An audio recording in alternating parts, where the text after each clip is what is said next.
Hello guys, welcome to Scholar Elite. Scholar Elite channel में आप सबका स्वागत है।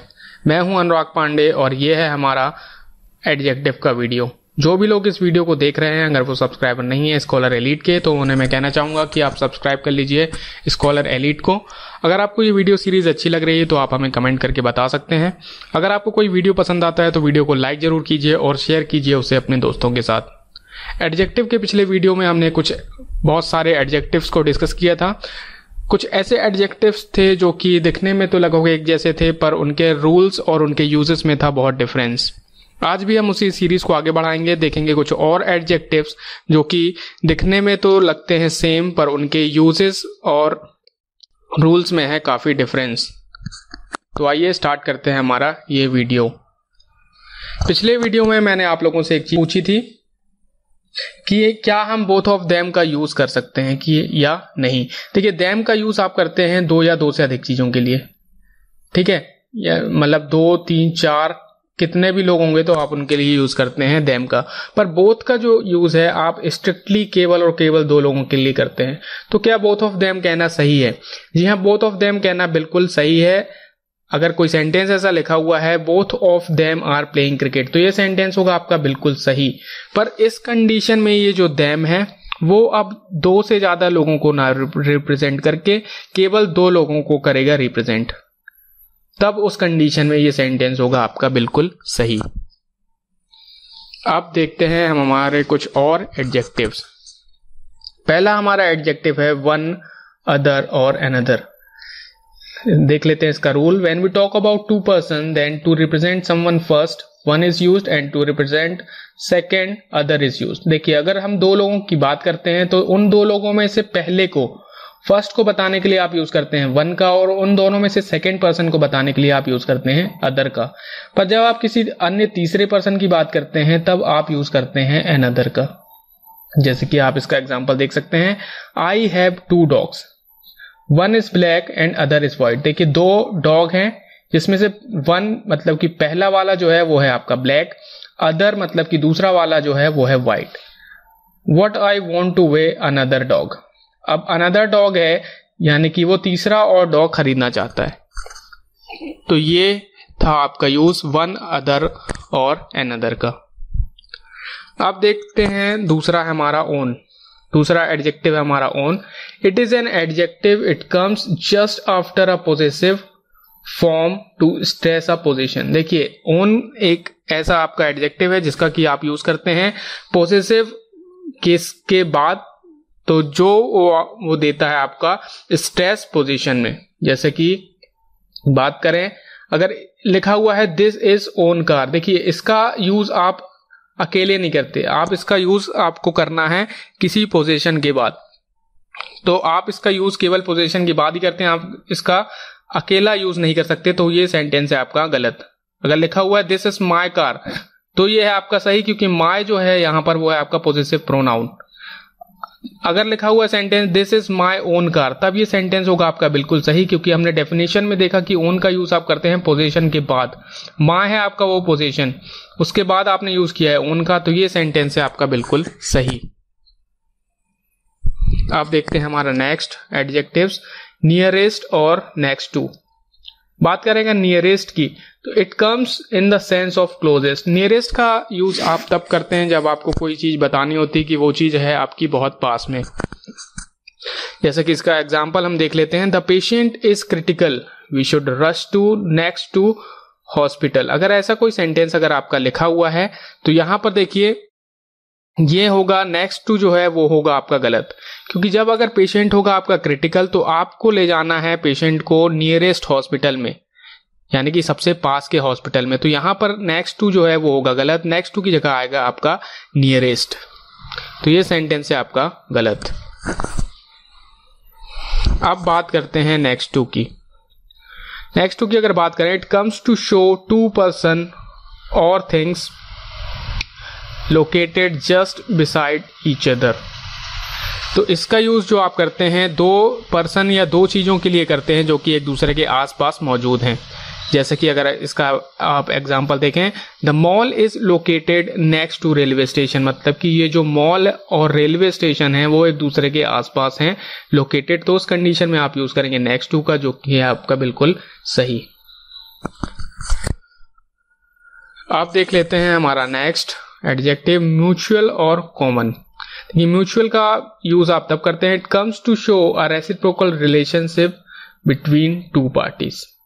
अगर दो पार्टीज के बीच में आपको कोई रिलेशनशिप शो करना है तो आप उस केस में यूज करते हैं म्यूचुअल का। जैसे कि अगर लिखा हुआ है example, Ram and Shyam are common partners in this business, तो वो है आपका गलत, क्योंकि राम और श्याम जो हैं वो हैं केवल दो पार्टनर्स। तो दो पार्टनर के लिए आपको कॉमन का यूज नहीं करना था, आपको यूज करना था म्यूचुअल का। तो ये सेंटेंस है आपका गलत। अब बात करते हैं कॉमन की। देखिए अगर कॉमन की बात करें तो it comes to show reciprocal relation among more than two parties. अगर मोर देन टू पार्टीज हैं तो उनके बीच में आपको रिलेशनशिप शो करने के लिए आप यूज करते हैं कॉमन का। जैसे कि अगर कोई एग्जांपल है, राम, श्याम, मोहन एंड सोहन। देखिए यहाँ पर 4 हैं आपके सब्जेक्ट, तो उनके बीच में अगर आपको रिलेशनशिप बतानी है तो आपको म्यूचुअल का न यूज करके आपको यूज करना है कॉमन का। तो ये सेंटेंस भी आपका गलत है। अब बात करते हैं हमारा बहुत इंपॉर्टेंट अ फ्यू और द फ्यू की। इसमें कई लोगों को होता है बहुत ज्यादा कंफ्यूजन, तो देखते हैं इसके एग्जाम्पल को। फ्यू, सबसे पहले बात करते हैं फ्यू की। It comes to show negligible number of countable noun. देखिए सबसे पहले इंपॉर्टेंट चीज ये कि इन तीनों ही चीजों का यूज आप करते हैं काउंटेबल नाउन के पहले, और ये तीनों ही चीज किसी चीज की कमी को रिप्रेजेंट करती हैं, ठीक है। तो फ्यू का यूज आप तब करते हैं जब वो चीज नेग्लिजिबल होती है। अब देख लेते हैं a few. It comes to show the small number of countable noun that has some importance. A few का यूज आप तब करते हैं कि अगर कोई चीज कम तो है पर उसका भी है कुछ ना कुछ इंपॉर्टेंस, तब उस केस में आप यूज करते हैं आ फ्यू का। और द फ्यू का आप तब करते हैं it comes to make definite form of countable noun. Countable noun की किसी निश्चित संख्या को रिप्रेजेंट करने के लिए आप यूज करते हैं द फ्यू का। और द फ्यू जो है वो आपका ऑल अवेलेबल ऑप्शंस को करता है शो, मतलब कि जितने भी आपके काउंटेबल नाउन होंगे वो पूरे जो हैं ऑप्शन को सम्मिलित करता है आपका द फ्यू।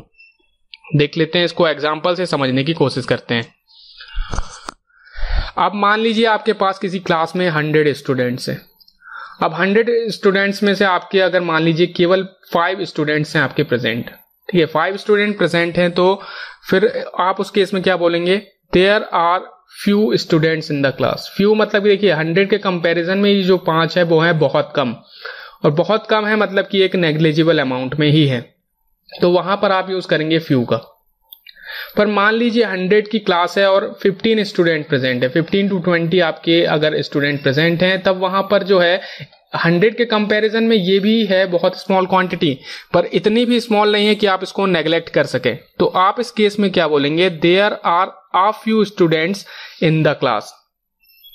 तब इस केस में आप बोलेंगे there are a few students in the class. और अगर आप बोलें the few students present in the class are very intelligent, अगर आप ये बोलते हैं तो आप इस केस में, इस द फ्यू के केस में आप इन दोनों केसेस को कर रहे हैं सम्मिलित। मतलब कि मान लीजिए अगर 5 भी होंगे तो वो पांचों जो होंगे वो इंटेलिजेंट होंगे, या फिर जो 15-20 होंगे वो भी होंगे आपके इंटेलिजेंट, मतलब कि जितने भी होंगे उतने सारे ही होंगे इंटेलिजेंट। आई होप आपको इस एग्जाम्पल से ये डिफरेंस इन तीनों का क्लियर हो गया होगा। अब बात करते हैं हमारा next important little, a little और द लिटिल का। देखिए इसके जस्ट पहले हमने देखा केस फ्यू, आ फ्यू और द फ्यू का, वैसा ही सिमिलर केस होता है लिटिल, आ लिटिल और द लिटिल का। पर फ्यू का यूज आप करते हैं काउंटेबल नाउन के साथ और लिटिल का यूज आप करते हैं अनकाउंटेबल नाउन के साथ। यही है बस आपका डिफरेंस। और ये तीनों चीज भी किसी न किसी चीज की कमी को रिप्रेजेंट करती हैं। अब बात करते हैं लिटिल की। It comes to show a negligible of an uncountable noun that has no importance. एक ऐसी अनकाउंटेबल नाउन जिसका कि कोई इंपॉर्टेंस नहीं है, इतनी कम है वो कि उसका कोई इंपॉर्टेंस नहीं है, तब उस कंडीशन में आप यूज करते हैं लिटिल का। आ लिटिल का यूज आप तब करते हैं जबकि स्मॉल क्वांटिटी तो है अनकाउंटेबल नाउन की, पर उसका भी कुछ ना कुछ इंपॉर्टेंस है, और कुछ ना कुछ इंपॉर्टेंस है तब आप यूज करते हैं आ लिटिल का। और द लिटिल का यूज आप तब करते हैं जब आपको कोई डेफिनेट फॉर्म ऑफ रिप्रेजेंट करना होता है अनकाउंटेबल नाउन का, मतलब कि इसमें आपके दोनों केसेस जो हैं वो होते हैं सम्मिलित, मतलब कि या तो वो इंपॉर्टेंस हो उसका चाहे इंपॉर्टेंस ना हो, पर अगर आप उसके बारे में बात कर रहे हैं तो आप यूज करेंगे द लिटिल का। It shows all that available, यही मैंने आपको बताया। अब इसको हम फिर से एग्जाम्पल की मदद से समझने की करते हैं कोशिश। देखिए पहला है हमारा एग्जाम्पल, राम इज जॉबलेस। अब देखिए राम अगर जॉबलेस है तो उसके पास कोई अर्निंग का तो साधन है नहीं, तो he gets little money to survive. अब देखिए लिटिल मनी टू सर्वाइव का मतलब है कि देखिए जॉब नहीं है तो बहुत कम अर्निंग है, बहुत कम अर्निंग है, लिटिल मनी है, तो वहां पर ये सेंटेंस जो आपको देगा वो देगा नेगेटिव मीनिंग, और जब भी होती है नेगेटिव मीनिंग तो आप यूज करते हैं लिटिल का। तो यहां पर जो लिटिल का यूज है वो है आपका बिल्कुल सही। अब देखें अगर नेक्स्ट एग्जांपल हम देखें, Ram has got a job of peon and he gets a little money to live. अब देखिए सेकंड केस में क्या है, उसके पास एक जॉब है प्यून की। अब प्यून की जॉब है तो कोई लग्जरियस लाइफ तो वो जी नहीं लेगा, पर इतनी इनफ मनी है कि वो सरवाइव कर सके। तो यहां पर जो है कमी तो है, पर यहां पर इतनी भी कमी नहीं है कि वो सरवाइव भी ना कर सके। तो यहां पर एक पॉजिटिव मीनिंग है, और जब भी होती है कोई पॉजिटिव मीनिंग तो हम वहां पर यूज करते हैं आपका आ लिटिल का। तो ये जो आ लिटिल है आपका वो है आपका बिल्कुल सही इस केस में। अब बात करें द लिटिल की, तो the little money earned by Ram has been stolen. तो जितनी भी उसके पास मनी होगी किसी भी केस में, इन दोनों में से किसी केस में भी उसके पास जितनी भी मनी थी अब वो हो चुकी है स्टोलन। मतलब कि द लिटिल जो है आपका जितनी भी मनी थी, मतलब कि जितनी भी अनकाउंटेबल नाउन थी उस पूरी को रिप्रेजेंट करता है आपका द लिटिल। आई होप आपको ये तीनों एग्जाम्पल समझ में आ गए होंगे, और इस एग्जाम्पल्स की मदद से आपको डिफरेंस समझ में आ गया होगा लिटिल, आ लिटिल और द लिटिल का। अब बात करते हैं नेक्स्ट हमारा एडजेक्टिव फ्यू, फ्यूअर देन और fewest. The above mentioned adjective comes as a positive, comparative and superlative form of few for countable noun. देखिए फ्यू, फ्यूअर देन और फ्यूएस्ट ये आपके फ्यू के पॉजिटिव, कंपैरेटिव और सुपरलेटिव फॉर्म है, और few का यूज आप करते हैं काउंटेबल नाउन के पहले।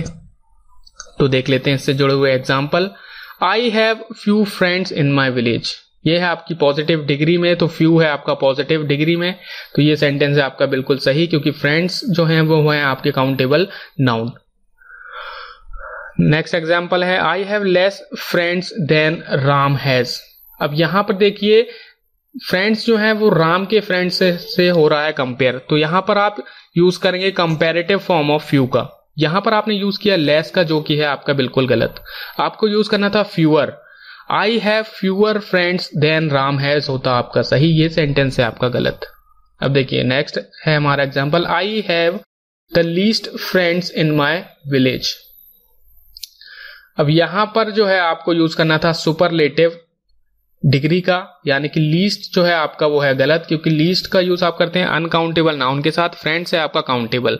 तो यहां पर आपको यूज करना था फ्यूएस्ट का। I have the fewest friends in my village होता आपका सही, ये सेंटेंस है आपका गलत। अब बात करते हैं हमारे नेक्स्ट एडजेक्टिव्स की, little, less than and the least. The above mentioned adjectives are used as the positive, comparative and superlative form of little for uncountable noun. अब ये जो तीन आपके हैं एडजेक्टिव वो हैं आपके लिटिल के पॉजिटिव, कंपैरेटिव और सुपरलेटिव केस, और लिटिल का यूज आप करते हैं अनकाउंटेबल नाउन के साथ। तो आइए देख लेते हैं इससे जुड़े हुए example. I have little rice in the kitchen. यहां लिटिल है आपका पॉजिटिव केस में, राइस है आपका अनकाउंटेबल नाउन, तो ये सेंटेंस है आपका बिल्कुल सही। I have fewer rice than Ram has, अगर ऐसा कोई सेंटेंस आपका लिखा हुआ है, राइस है आपका अनकाउंटेबल, अनकाउंटेबल है पर है यहां पर कंपैरेटिव, राम की तुलना में यहां से कंपेयर हो रहा है, तो यहां फ्यूअर जो है वो है गलत, फ्यूअर का यूज आप करते हैं काउंटेबल नाउन के साथ। यहां पर आपको लेस का यूज करना था। I have less rice than Ram has होता आपका सही, ये सेंटेंस है आपका गलत। नेक्स्ट सेंटेंस की अगर बात करें, I have the fewest rice in the kitchen. अब यहां पर है जो राइस फिर से है आपका अनकाउंटेबल, फ्यूएस्ट जो है यहां पर है आपका गलत, यहां पर आपको द लीस्ट होना था। I have the least rice in the kitchen, वो होता आपका सही, ये सेंटेंस भी है आपका बिल्कुल गलत। आई होप आपको ये तीनों केसेस तीनों डिग्रीज में आपको आ गए होंगे समझ में। अब बात करते हैं नेक्स्ट एडजेक्टिव की, कूल वर्सेस कोल्ड। देखिए इन दोनों को देखिए, दोनों दिखने में तो लगभग लगते हैं एकदम सेम, पर इनके यूजेस में है डिफरेंस। जैसे कि देख लें, cool, it comes to show the moisture that is favourable to man. अगर आपको कोई ऐसी ठंडक है जो कि आपके लिए फेवरेबल है, तब तो वहां आप यूज करते हैं कूल का। जैसे कि कोई एग्जांपल है, the AC is giving cool air, तो यहां पर आपको जो एसी की जो एयर है ठंडी, वो आपके लिए फेवरेबल है, तो आप यूज करेंगे कूल का। पर कोल्ड की अगर बात करें तो it comes to show the moisture that is not favourable. लेकिन नॉट फेवरेबल जो ठंडक होती है आप उसके लिए यूज करते हैं कोल्ड का। जैसे कि बात करें example, we get a cold morning in winter. अब विंटर की जो सुबह होती है वो आपके लिए होती है बहुत ज्यादा ठंडी, और वो आपके लिए नहीं है फेवरेबल, तो उस केस में आप यूज करते हैं कोल्ड का। आई होप आपको इन दोनों का डिफरेंस आ गया होगा समझ में। ऐसा ही हमारा दूसरा है वार्म और हॉट। ये वार्म का यूज आप करते हैं एक ऐसी हीट को रिप्रेजेंट करने के लिए जो कि फेवरेबल टू मैन होती है। जैसे कि बात करें, we need warm water to bath in winter. देखिए अब जो विंटर में आपको नहाने के लिए थोड़ा गर्म पानी चाहिए, तो थोड़ा गर्म जो है वो है आपके लिए फेवरेबल, तो यहां पर वार्म का यूज आप करेंगे, जो कि है बिल्कुल सही। अब बात करते हैं अगर हॉट की, it comes to show the heat that is not favourable to man. एक ऐसी हीट जो कि फेवरेबल नहीं है मैन के लिए, तब उस केस में आप यूज करते हैं हॉट का। जैसे कि आप एग्जांपल देख सकते हैं, this water is too hot to bath. अगर पानी बहुत ही ज्यादा गर्म है तो आप उसमें नहा नहीं सकते, अब वो हीट जो है वो आपके लिए फेवरेबल नहीं है, तो इस केस में आप यूज करते हैं हॉट का। आई होप आपको इन दोनों का डिफरेंस भी आ गया होगा समझ में। अब एक और आपका एडजेक्टिव आता है स्कॉर्चिंग। स्कॉर्चिंग का यूज आप करते हैं एक्सट्रीमली हॉट वेदर को रिप्रेजेंट करने के लिए। जैसे कि आप एग्जांपल देख सकते हैं, we get scorching sun in the months of June. देखिए जून के महीने में जो सन होता है एकदम सर पर होता है और वो होता है बहुत ज्यादा गर्म, तो उसको उस हीट को रिप्रेजेंट करने के लिए, उस बहुत ज्यादा एक्सट्रीमली हॉट वेदर को रिप्रेजेंट करने के लिए आप यूज करते हैं स्कॉर्चिंग का। We get scorching sun in the months of June है आपका बिल्कुल सही।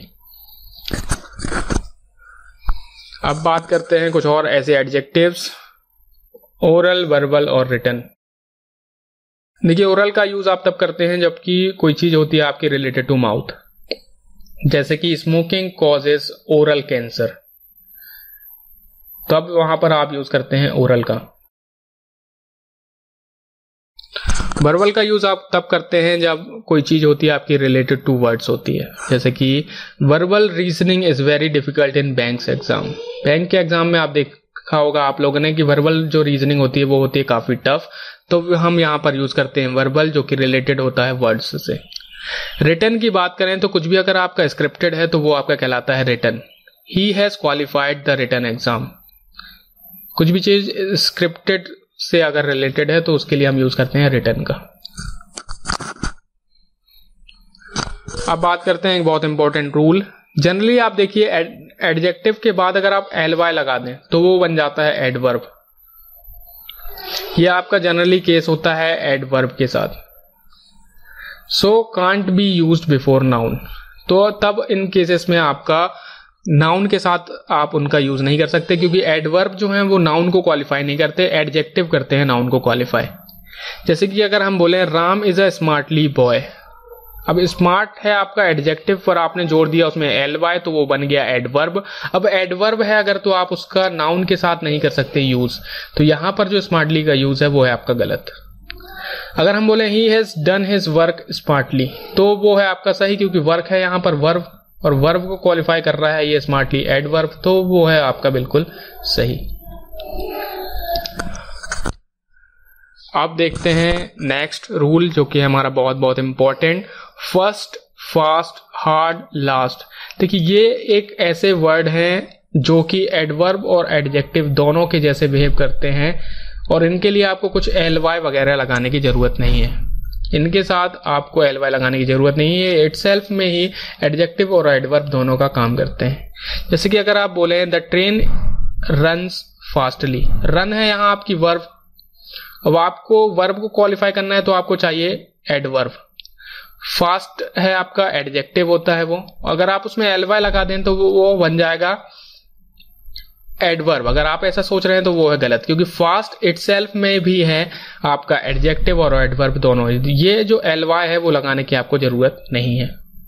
ऐसे ही बात करें राजू वर्क्स हार्ड, वर्क भी है आपकी वर्ब, इसको क्वालिफाई करने के लिए आपको चाहिए एडवर्ब, पर हार्ड जो है आपका एडजेक्टिव, उसमें ly लगाने की आपको जरूरत नहीं, क्योंकि हार्ड फिर से अपने ही आप में वर्क करता है एज एन एडवर्ब।